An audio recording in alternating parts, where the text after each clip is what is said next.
दीपिका पादुकोण को फिल्म से निकाल दिया गया।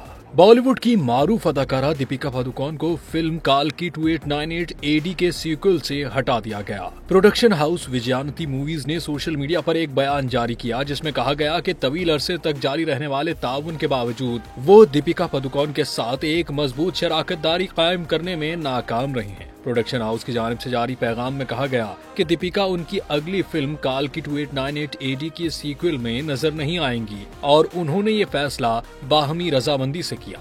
ये खबर सामने आने के बाद भारतीय मीडिया की जानिब से कहा गया कि दीपिका को फिल्म से इसलिए निकाला गया क्योंकि उन्होंने अपनी फीस में 25% इजाफे का मुतालबा किया था। इसके अलावा उन्होंने अपनी 25 रुकनी टीम के लिए 5 स्टार होटल में रिहाइश और खाने के अखराजात की अदायगी का भी मुतालबा किया था।